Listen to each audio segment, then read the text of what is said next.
तुळजाभवानी मंदिरात आजपासून पुढील 10 दिवस फक्त मुखदर्शन सुरू राहणार आहे। मंदिराच्या गाभाऱ्याच्या दुरुस्तीकरणासाठी हा निर्णय घेण्यात आला आहे। दरम्यान तातडीनं काम पूर्ण करून प्रत्यक्ष दर्शन करण्याची मागणी प्रत्यक्ष दर्शन सुरू करा अशी मागणी भाविकांनी केली आहे। मालेगाव बॉम्बस्फोट निकालानंतर मालेगावात पोलिसांचा कडक बंदोबस्त तैनात करण्यात आलाय। शहरातील सर्व व्यवहार सुरळीतपणे सुरू आहे। दरम्यान नाशिक जिल्हा ग्रामीण पोलीस प्रमुख बाळासाहेब पाटील शहरामध्ये तळ ठोकून आहेत। बुलढाण्यामध्ये समृद्धी महामार्गाच्या संरक्षक भिंतीमुळे शेतकऱ्यांच्या शेतात मोठ्या प्रमाणामध्ये पाणी साचलंय। यामुळे शेती पिकांचं मोठं नुकसान झालंय। नुकसान भरपाई देण्याची मागणी शेतकऱ्यांनी केली आहे। वाशिम जिल्ह्यामध्ये गेल्या वर्षीच्या तुलनेत यंदा पीक विमा योजनेला शेतकऱ्यांनी अल्प प्रतिसाद दिला। पीक विमा काढण्यात 55% घट झाली आहे। शासनाने 14 ऑगस्टपर्यंत पीक विमा काढण्यासाठी मुदतवाढ दिली आहे।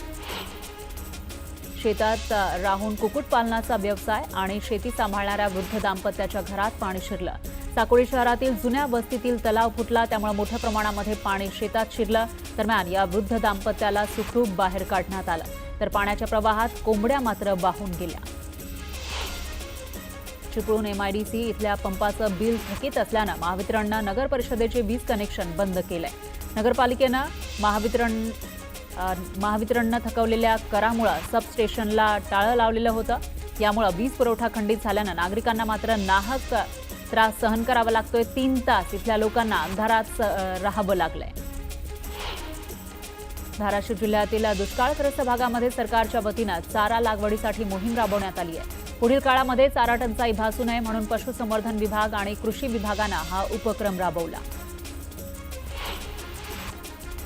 रायगड जिल्ह्यामध्ये आजपासून महसूल सप्ताहाला सुरुवात झाली आहे। 1 ऑगस्ट ते 7 ऑगस्ट या कालावधीमध्ये हा सप्ताह साजरा केला जाणार आहे। मंत्री आदिती तटकरे यांच्या प्रमुख उपस्थितीमध्ये माणगाव तहसील कार्यालयामध्ये सप्ताहाला सुरुवात झाली, तर महाड इथं मंत्री भरत गोगावले यांच्या उपस्थितीमध्ये छोटेखानी कार्यक्रम ठेवण्यात आला। अकोला शहरातील वाहतूक समस्या सोडवण्यासाठी पोलीस प्रशासन सक्रिय झालं आहे। वाहतुकीला अडथळा ठरणाऱ्या अतिक्रमण काढण्यासाठी पालिका आणि पोलीस प्रशासनाकडून कारवाई केली जाते। दरम्यान नागरिकांना सहकार्य करण्याचं आवाहन पोलिसांनी केलं। ठाणे जिल्ह्याच्या बेहरे खडवली ग्रामपंचायत सरपंचपदी गीता कडव यांची बिनविरोध निवड झाली आहे। निवडणूक प्रक्रियेला ग्रामविस्तार अधिकारी BB पष्टे यांनी सहकार्य केलं। बुलढाणा जिल्ह्यातील नियम धाब्यावर बसून शेतकऱ्यांना जादा दरानं खतं आणि बियाणं विक्री करणाऱ्या तब्बल 93 कृषी केंद्रांवर जिल्हा कृषी अधीक्षकांनी मोठी कारवाई केली। या कारवाईत 93 कृषी केंद्रांचे परवाने निलंबित करण्यात आले। मालेगाव बॉम्बस्फोटातील संशयित आरोपींची निर्दोष मुक्तता करण्यात आली। त्यानंतर नंदुरबारमध्ये हिंदू सेवा सहाय्य समितीच्या वतीनं मोठ्या मारुती मंदिरात महाआरती करत जल्लोष करण्यात आला। वाशिमच्या रिसोड तालुक्यामध्ये झालेल्या मुसळधार पावसामुळे तसंच नद्या नाल्यांना आलेल्या पुरामुळे शेतकऱ्यांच्या पिकाचं मोठं नुकसान झालंय। मात्र अद्यापही नुकसान भरपाई मिळालेली नाही, त्यामुळे शेतकऱ्यांनी नाराजी व्यक्त केली आहे। वाशिम जिल्ह्यातून जाणाऱ्या समृद्धी महामार्गावर ट्रकमधील 2,43,46,000 रुपयांच्या वॅक्सिनच्या 46 बॉक्सची चोरी झाली। या प्रकरणी कारंजा पोलीस ठाण्यात गुन्हा दाखल करण्यात आला। जिल्ह्यांमधल्या वेगवेगळ्या घडामोडी अगदी झटपट सुरुवात करूया। तुळजाभवानी मंदिरात आजपासून पुढील 10 दिवस फक्त मुखदर्शन सुरू राहणार आहे। मंदिराच्या गाभाऱ्याच्या दुरुस्ती कामासाठी हा निर्णय घेण्यात आला आहे। दरम्यान तातडीनं काम पूर्ण करून प्रत्यक्ष दर्शन सुरू करण्याची मागणी भाविकांनी केली। वाशिम जिल्ह्यात गेल्या वर्षीच्या तुलनेत यंदा पीक विमा योजनेला शेतकऱ्यांनी अल्प प्रतिसाद दिला। पीक विमा काढण्यात 55% घट झाली। शासनाने 14 ऑगस्टपर्यंत पीक विमा काढण्यासाठी मुदतवाढ दिली आहे। शेतात राहून कुक्कुटपालनाचा व्यवसाय आणि शेती सांभाळणाऱ्या वृद्ध दाम्पत्याच्या घरात पाणी शिरलं। साकोली शहरातल्या जुन्या वस्तीमधील तलाव फुटल्यानं मोठ्या प्रमाणात पाणी शेतात शिरलं। दरम्यान या वृद्ध दाम्पत्याला सुखरूप बाहेर काढलं, तर पाण्याच्या प्रवाहात कोंबड्या वाहून गेल्या। चिपळूण MIDC इथल्या पंपाचं बिल थकीत असल्यानं महावितरणने नगर परिषदेचं वीज कनेक्शन बंद केलं। नगरपालिकेने महावितरणने थकवलेल्या करामुळे सबस्टेशनला टाळं लावलंय आणि यामुळे वीज पुरवठा खंडित झाल्यानं नागरिकांना नाहक 3 तास अंधारात राहावं लागलं। धाराशिव जिल्ह्यातील दुष्काळग्रस्त भागात सरकारच्या वतीने चारा लागवडीसाठी मोहीम राबवण्यात आली। पुढील काळात चारा टंचाई भासू नये म्हणून पशुसंवर्धन विभाग आणि कृषी विभागाने हा उपक्रम राबवला। रायगड जिल्ह्यात आजपासून महसूल सप्ताहाला सुरुवात झाली। 1 ऑगस्ट ते 7 ऑगस्ट या कालावधीमध्ये हा सप्ताह साजरा केला जाणार आहे। मंत्री आदिती तटकरे यांच्या प्रमुख उपस्थितीमध्ये माणगाव तहसील कार्यालयात सप्ताहाला सुरुवात झाली, तर महाड इथे मंत्री भरत गोगावले यांच्या उपस्थितीत छोटेखानी कार्यक्रम घेण्यात आला। अकोला शहरातील वाहतूक समस्या सोडवण्याकरता पोलीस प्रशासन सक्रिय झालंय। वाहतुकीला अडथळा ठरणाऱ्या अतिक्रमण काढण्यासाठी पालिका आणि पोलीस प्रशासनाकडून कारवाई करण्यात येते। दरम्यान नागरिकांना सहकार्य करण्याचं आवाहन पोलिसांनी केलंय। ठाणे जिल्ह्याच्या बेहरे खडवली ग्रामपंचायत सरपंचपदी गीता कडव यांची बिनविरोध निवड झाली। निवडणूक प्रक्रियेला ग्रामविस्तार अधिकारी बी पष्टे यांनी सहकार्य केलं। बुलढाणा जिल्ह्यातील नियम धाब्यावर बसून शेतकऱ्यांना जादा दरानं खतं आणि बियाणं विक्री करणाऱ्या तब्बल 93 कृषी केंद्रांवर जिल्हा कृषी अधीक्षकांनी मोठी कारवाई केली। या कारवाईमध्ये 93 कृषी केंद्रांचे परवाने निलंबित करण्यात आले। मालेगाव बॉम्बस्फोटातील संशयित आरोपींची निर्दोष मुक्तता करण्यात आल्यानंतर नंदुरबारमध्ये हिंदू सेवा सहाय्य समितीच्या वतीनं मोठ्या मारुती मंदिरात महाआरती करत जल्लोष करण्यात आला। वाशिमच्या रिसोड तालुक्यात झालेल्या मुसळधार पावसामुळे तसंच नद्या नाल्यांना आलेल्या पुरामुळे शेतकऱ्यांच्या पिकांचं मोठ्या प्रमाणात नुकसान झालं, मात्र अद्यापही नुकसान भरपाई मिळाली नसल्यानं शेतकऱ्यांनी नाराजी व्यक्त केली। वाशिम जिल्ह्यातून जाणाऱ्या समृद्धी महामार्गावर ट्रकमधील 2,43,46,46,000 रुपयांच्या वॅक्सिनच्या 46 बॉक्सची चोरी झाली आणि या प्रकरणी कारंजा पोलीस ठाण्यामध्ये गुन्हा दाखल करण्यात आला। जळगाव जिल्ह्यातील सुनस गावात अनेक गुरांना लाळ्या खुरकूत आजाराची लागण झाली आहे आणि या आजाराने गायी बैल आजारी पडले। त्या आजाराने शेतकरी त्रस्त झाले असून त्या आजाराची सुरुवात झालेल्या गुरांना वेगळी व्यवस्था करण्यात आली। शहापूर आणि मुरबाड या 2 तालुक्यांना जोडणाऱ्या शहापूर मुरबाड मार्गाचं काम मागील 8 वर्षांपासून रखडले, त्यामुळे नागरिकांना भल्या मोठ्या खड्ड्यातून प्रवास करावा लागतोय।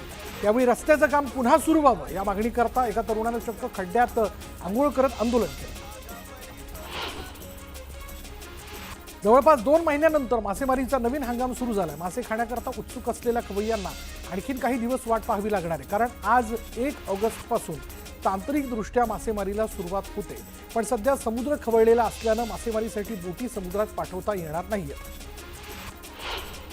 जालन्यात मध्यरात्रीभर रस्त्यात गोळीबार झाल्याची धक्कादायक माहिती समोर येते। जुना जालना भागातील मुजेद चौकातील ही घटना असून पत्ता विचारण्याच्या बहाण्यानं आलेल्या दोघांनी एका व्यक्तीवर गोळीबार केला। गोळीबारात व्यक्ती जखमी झाला असून पोलिसांकडून फरार आरोपींचा शोध सुरू आहे।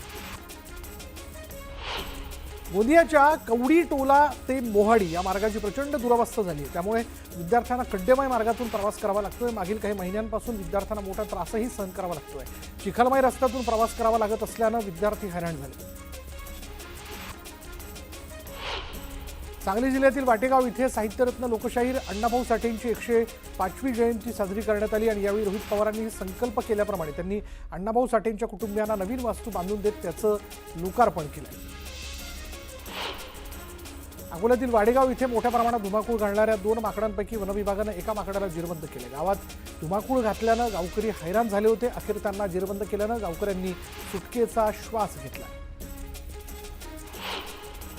भंडारा जिल्ह्याच्या साकुलीमधील मुख्य तलाव फुटला। तलाव फुटल्यानं 400 हेक्टरमधील पिकं पाण्याखाली गेलेली आहेत। साकुली लाखांदूर महामार्ग वाहतुकीसाठी बंद करण्यात आला।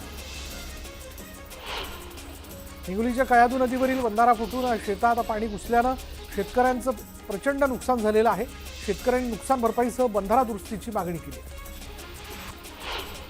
नांदेडच्या ग्रामीण रुग्णालयात उंदीर महिला रुग्णांच्या अंगावर फिरत असल्याचा धक्कादायक प्रकार समोर आला। कंधार इथल्या ग्रामीण रुग्णालयातील हा व्हिडिओ आहे। रुग्णालयातील महिला वॉर्डमध्ये उंदरांचा सुळसुळाट दिसून येत असल्यानं आरोग्य यंत्रणा किती ढिसाळ झाली आहे याचा प्रत्यय पुन्हा एकदा आला। कृषी केंद्रांकडून शेतकऱ्यांची अडवणूक केल्याच्या तक्रारीत वाढ झाल्यानं कृषी विभागानं कारवाईचा बडगा उगारला। जळगावमधील 3 कृषी केंद्रांचे परवाने रद्द करत 12 जणांचे परवाने निलंबित करण्यात आले। नैसर्गिक आपत्तीमुळे पिकांचं नुकसान झाल्यास त्याची भरपाई मिळण्याकरता पीक विमा योजनेकरता अर्ज करण्याची मुदत संपली आहे। बीड जिल्ह्यात 10 लाख शेतकऱ्यांनी या विमा योजनेसाठी अर्ज केले असून गतवर्षीपेक्षा ही संख्या 7 लाखांनी घटली। नाशिकहून त्र्यंबकेश्वरला जाणाऱ्या रस्त्यावर मोठ्या प्रमाणात खड्डे पडल्यानं त्र्यंबकेश्वरला जाणाऱ्या भाविकांचा प्रवास खडतर झालाय। कोट्यवधी रुपये खर्च करून बांधकाम विभागाने हा नवा रस्ता नव्याने तयार केलाय, मात्र अवघ्या महिनाभरात या रस्त्यावर खड्डे पडल्यानं या रस्त्याच्या कामाचा निकृष्ट दर्जा समोर आलाय। धाराशिवमध्ये पवनचक्की कंपनीच्या विरोधात उपोषणाला बसलेल्या शेतकऱ्यांचं आंदोलन चिघळलं. उपोषणाला बसलेल्या शेतकरी महिला जिल्हाधिकारी कार्यालयाच्या इमारतीवर चढल्या. जिल्हाधिकारी कार्यालयात हजर नसल्यानं गोंधळ वाढला. दरम्यान महिलांनी इमारतीवरून उड्या टाकण्याचा इशारा दिला. पवनचक्की विरोधात धाराशिवमध्ये उपोषण करणाऱ्या 4 शेतकऱ्यांची प्रकृती खालवली. गेल्या 5 दिवसांपासून शेतकरी उपोषण करतात.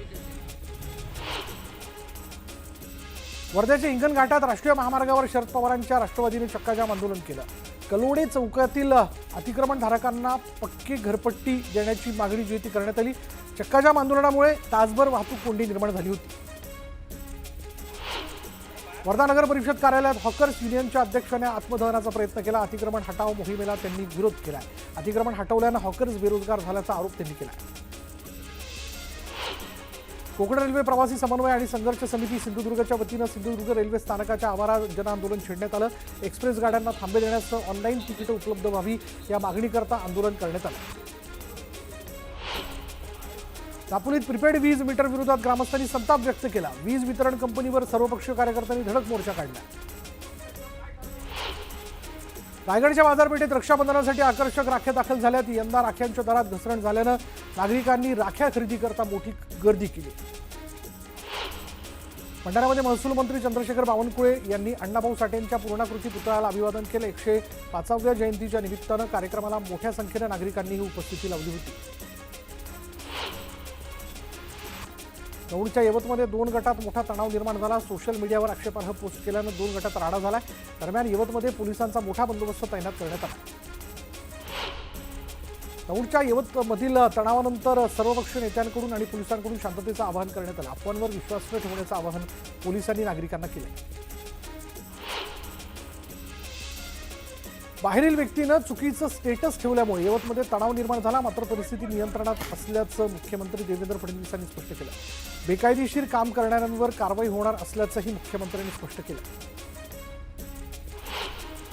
मुंबईमधील बोरिवली पश्चिम भागातील अनधिकृत बांधकामांवर बीएमसीने कारवाई केली. अनधिकृत फेरीवाले, स्टॉल, हातगाडी आणि रस्त्याच्या कडेला असलेल्या खाद्यपदार्थांच्या स्टॉलवर कारवाई करण्यात आली. पिंपरी चिंचवडमध्ये भर दिवसा एका व्यापाऱ्यावर गोळीबार झाला. यात 20 वर्षीय व्यापारी गंभीर जखमी झालेला आहे. गोळीबाराचं कारण अद्याप अस्पष्ट आहे आणि यामुळे पिंपरी चिंचवड पोलिसांच्या कार्यक्षमतेवर प्रश्नचिन्ह निर्माण झाले. मतदान चोरी झाल्याचा राहुल गांधींनी गंभीर आरोप केला. कोणालाही सोडणार नसल्याचं म्हणत राहुल गांधींनी निवडणूक आयोगाला इशारा दिला. भविष्यात मंत्र्यांची कुठलीही चूक खपवून घेणार नाही. बेशिस्त वर्तन अजिबात खपवून घेतलं जाणार नाही. कारवाई होणार असा इशारा मुख्यमंत्री फडणवीसांनी मंत्र्यांना दिला. मोठा रोष असल्यानं आम्ही चर्चा करून कोकाटेंचं खातं बदललं. सध्या मंत्रिमंडळात आता दुसरा कोणताच बदल होण्यासंदर्भात चर्चा झाली नाही असं मुख्यमंत्री फडणवीसांनी सांगितलं.